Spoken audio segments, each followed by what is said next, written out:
I can't speak highly enough. He was one of the best. We've lost one of the absolute best gentlemen at such a young age, so sudden. I can't believe it. I'm absolutely devastated. When Ray Wilkins died, football stood still. Not because another former player had passed away, but because it had lost one of its true gentlemen. Something remarkable happened. Supporters put rivalries aside. Former teammates paid tribute. Managers, opponents, people from every corner of football, all seemed to describe the same man. That almost never happens.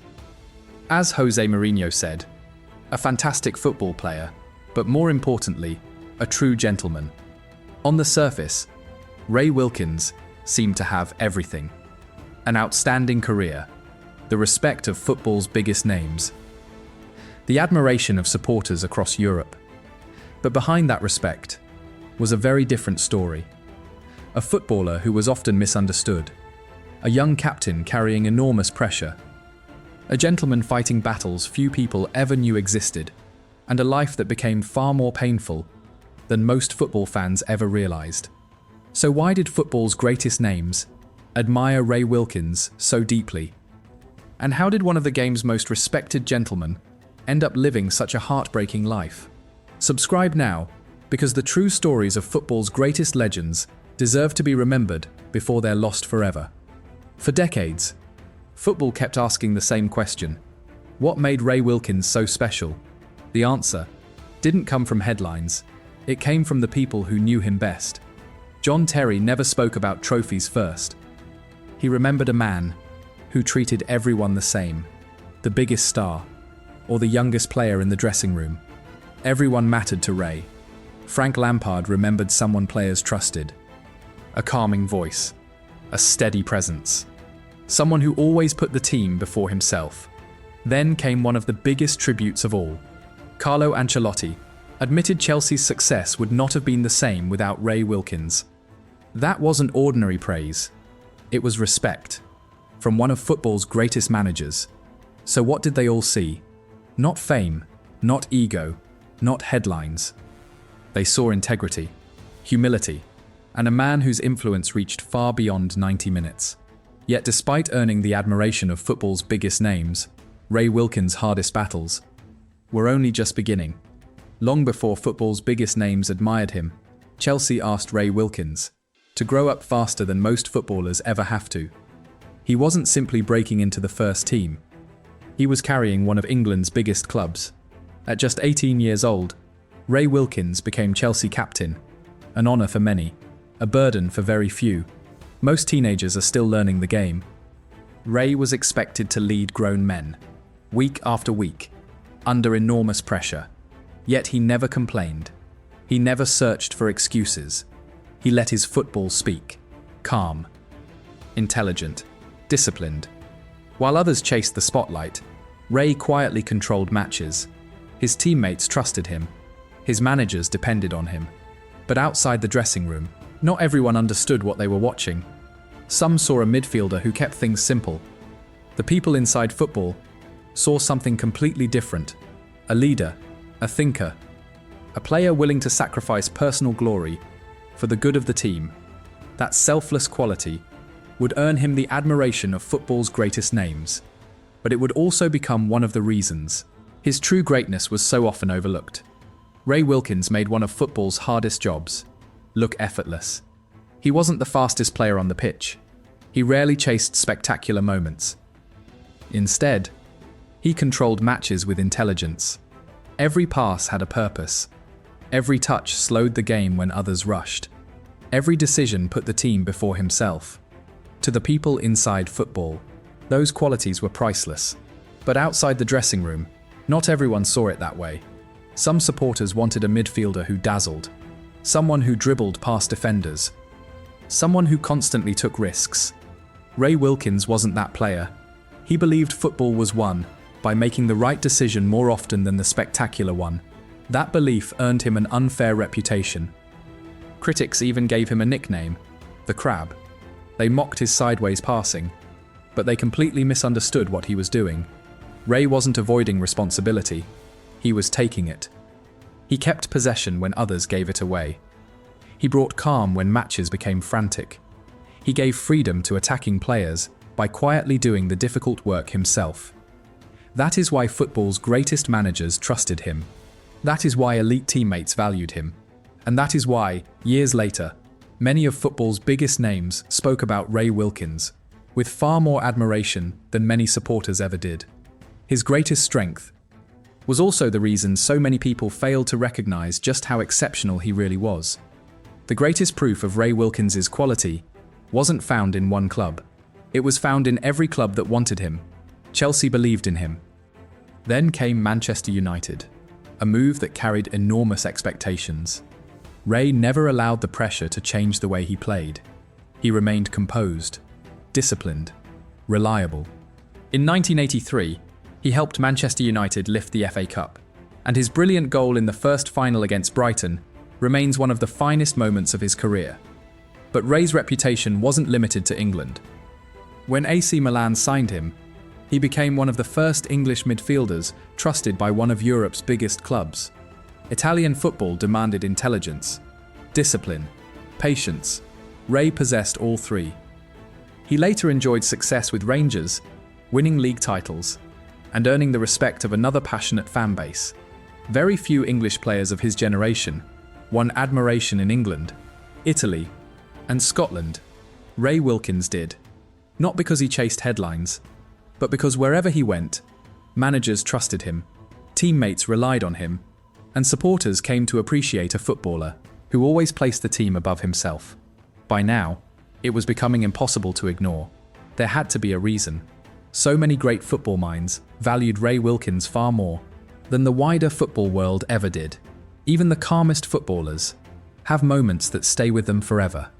For Ray Wilkins, some became unforgettable for the right reasons, others for the wrong ones. His stunning goal in the 1983 FA Cup final against Brighton became one of Manchester United's most memorable Wembley moments. It was a reminder that behind the intelligent passing was a player capable of producing something special. For England, he also produced unforgettable moments. His perfectly judged lob against Belgium showed the quality that teammates had admired for years. But football can be cruel. One moment can sometimes overshadow 100 good ones. At the 1986 World Cup, Ray experienced the only red card of his entire professional career. Frustrated after a decision, he flicked the ball towards the referee. It was completely out of character. A split-second reaction from one of football's calmest men. The dismissal became a major talking point, not because it defined Ray Wilkins, but because it was so unlike him. Those who knew him best never judged him by that single moment. They judged him by thousands of others. The training sessions, the leadership, the professionalism, the respect he showed everyone around him. One mistake could never erase a lifetime of class. Yet football has a habit of remembering dramatic moments, more than quiet excellence. And Ray Wilkins would spend much of his life being remembered for far less than he truly deserved. The greatest challenge of his life was still to come. By the time Ray Wilkins returned to Chelsea as a coach, he wasn't there because of his name. He was there because players trusted him, young footballers listened, senior professionals respected him, managers valued his football mind. Inside Chelsea, Ray had become far more than an assistant coach. He was the calm voice when pressure threatened to overwhelm the dressing room. That is why, when Chelsea suddenly announced his departure in 2010, the football world was stunned. There had been no public warning, no proper explanation. One day, Ray Wilkins was helping prepare Chelsea for another match. The next, he was gone. The decision left supporters confused, players disappointed. Even those inside football struggled to understand it. Later, Carlo Ancelotti made an extraordinary admission. He believed Chelsea's success during that period owed far more to Ray Wilkins than most people realized. Without Ray, things would never have been the same. For Ray himself, the departure was devastating. Chelsea wasn't just another club, it was home, and losing that place left a wound far deeper than most people understood. For the first time in many years, the man who had spent his life helping others found himself facing a battle he could not simply play his way through. Football had always known Ray Wilkins as the calm one, the gentleman, the man who could settle a dressing room with a few quiet words. But away from the game, life became much harder. The pain of leaving Chelsea stayed with him. Ray later admitted he struggled badly with rejection. He found it difficult to accept that the club he loved no longer wanted him there.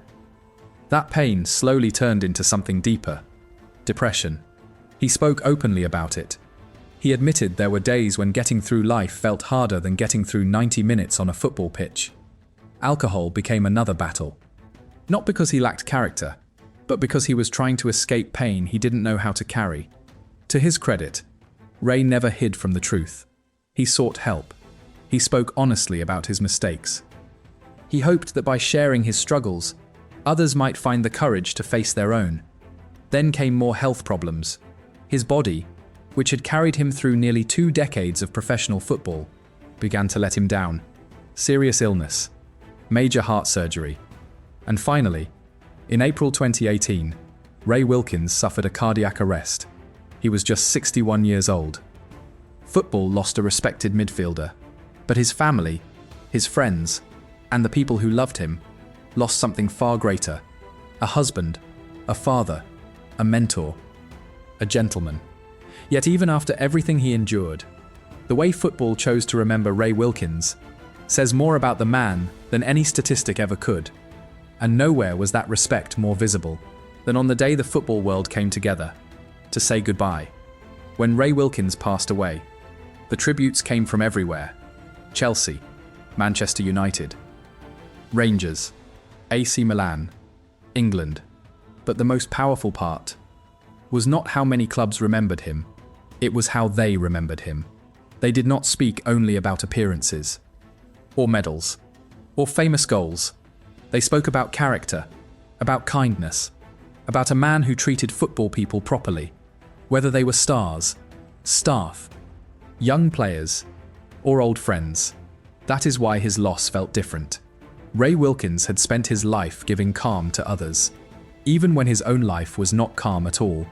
He carried pressure, he carried criticism, he carried rejection, and in the end, he carried pain most supporters never saw.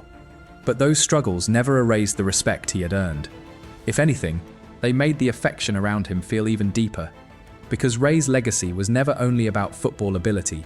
It was about decency, it was about loyalty, it was about the rare kind of presence that people only fully understand when it is gone. That is why football still misses him. Not because he was the loudest, not because he demanded attention, but because he made people feel valued.